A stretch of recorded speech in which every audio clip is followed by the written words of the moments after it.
Since childhood, Chester Bennington suffered serious abuse, leading him to endure terrible mental struggles. Chester fought depression throughout his entire life and chose to end his life without leaving any signs, which caught everyone by surprise. But why did the lead vocalist of Linkin Park, who influenced and gave a voice to so many young people around the world, decide to end his own life in complete silence? How were psychological studies able to uncover the truth that had never been spoken about his story? You are watching The Dark Side of the Stars, and today we will uncover the dark side of Chester Bennington.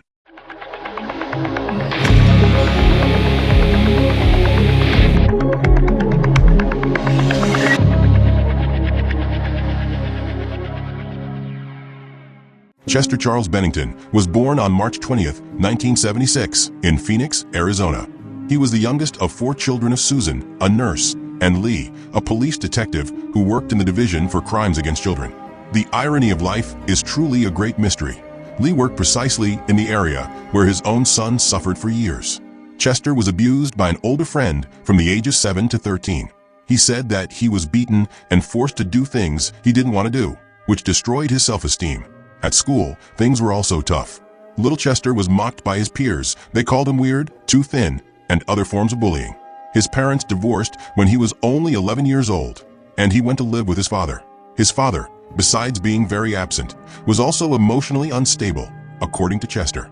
With all this happening in his life, it didn't take long for him to begin losing his way in adolescence. By 13, Chester was using many substances in excess, including alcohol, cocaine, opium, and even amphetamines. He only stopped using when he was 18. After his house was broken into, he was beaten, and everything he had was taken. Besides all this, Chester began suffering from deep depression from a very early age, and his only refuge was music. He became obsessed with vocalists who had a unique voice. He loved Jane's Addiction, Pearl Jam, 9 Inch Nails, Alice in Chains, and Soundgarden. But what marked his life was seeing Stone Temple Pilots live. He recalls watching the show during a trip on LSD with lots of rain and cloudy weather.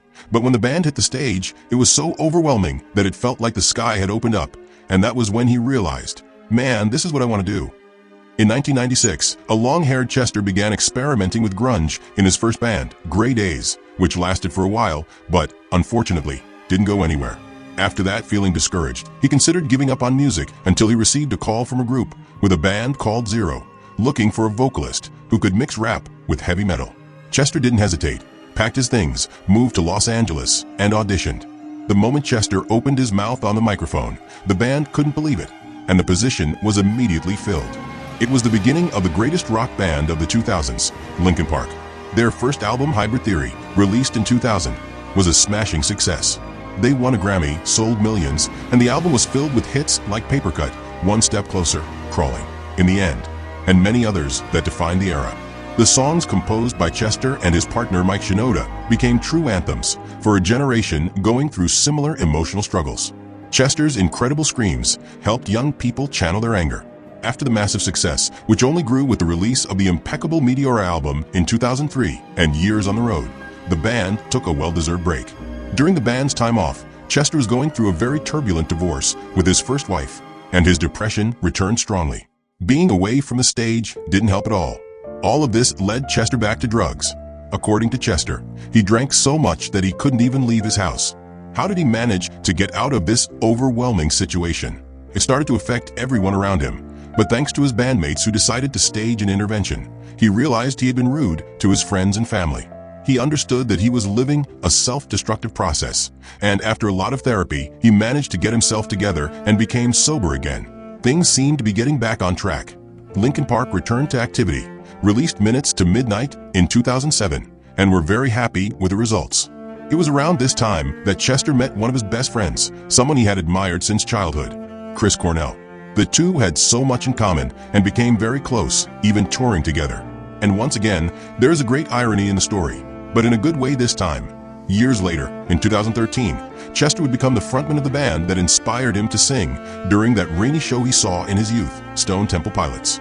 They even recorded an EP together, The Surprising High Rise, in the same year.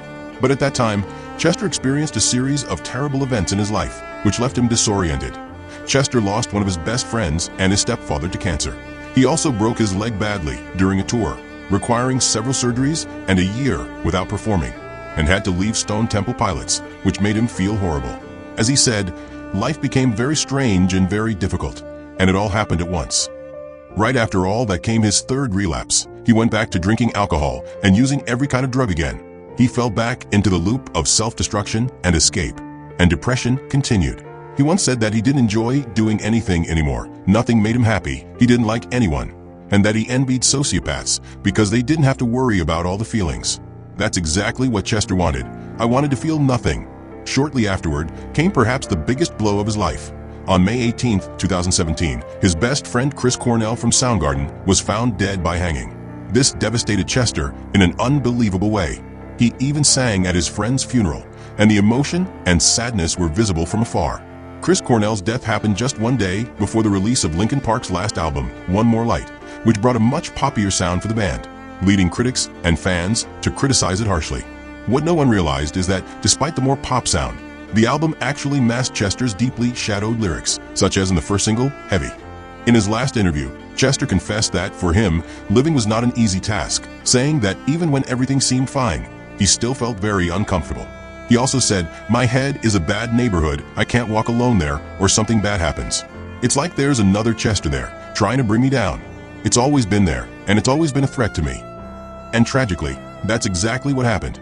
After the One More Light tour, Chester took a vacation with his family, but returned home alone after a while to prepare for the next tour, which unfortunately never happened. On July 20th, 2017, the same day as Chris Cornell's birthday, Chester was found dead in his home, also by hanging. He left behind 6 children, as well as a legion of fans who still cannot accept the premature departure of the singer. He seemed to want to continue, having written on his Twitter account at the time that he had 6 new songs ready to be released, and all of his friends said he seemed really happy and excited about the future. His wife, Talinda, even posted a photo and video of him shortly before the tragedy, and he looked perfectly fine, happy, playing and smiling. The bassist of Stone Temple Pilots, Robert DeLeo, mentioned receiving some messages from Chester shortly before the incident, and they were positive and full of love. Days later, fans held a memorial in front of his house, leaving flowers, drawings, guitar picks, crosses, and notes. One of them read, "Dear Chester, it hurts us to know how much you saved so many lives, and yet we couldn't save you." Chester Bennington fought as hard as he could to survive, and music saved him for a long time, but it still wasn't enough. What, in the end, led Chester to end his life without anyone, even his wife or close friends, noticing? And how does psychology explain this tragic and mysterious ending? Chester's story is full of very specific moments, and some of his words directly lead us to a little-known psychoanalytic concept called pulsional diffusion. In 1923, Freud wrote The Ego and the ID, in which he introduced 2 new functions of the psychic apparatus, the life drive and the death drive. According to Freud, the life drive's function is to build, connect, and preserve life and the organism, while the death drive is a tendency of the psychic apparatus toward the inorganic, that is, toward death and nothingness. Freud explained that these 2 functions typically walk hand in hand, or in other words, are fused. In some circumstances, such as traumas or melancholic identifications, this combination can break apart, and the death drive follows an independent and silent path toward destruction, toward the inorganic, and toward death. Chester seemed to manifest his experience with pulsional diffusion in a very lucid way. He first mentioned that, due to trauma, hurt, and loss, he wanted to disappear and sought this through excessive alcohol consumption. Later, after more trauma and difficulties, he said it felt like there was another Chester inside him trying to bring him down. It was with this same lucidity that he defined something that is practically the translation of the death drive's objective. I wanted to feel nothing. Then came another painful event in Chester's life, the death of his friend Chris Cornell. The psychological hypothesis is that Chester established a melancholic identification with Chris Cornell's death. The pulsional diffusion took an independent path toward death, disconnecting from life and intensifying further. According to Freud, we only hear of the death drive when it is still fused with the life drive in some way. So when someone screams or despairs, there is still an expression of death through life. But when the death drive is completely disconnected and diffused from the life drive, we don't hear about it, and it quietly leads to destruction. And that's how Chester's life ended, without anyone knowing he was walking with death, even though he was loving and sending positive messages to those around him. The unexpected happened, precisely on the birthday of his friend, Chris Cornell.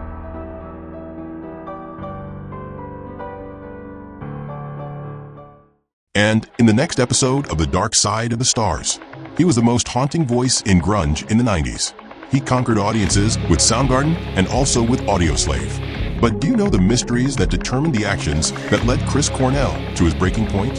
How does psychology truly explain what happened to him? Don't miss the next episode of The Dark Side of the Stars.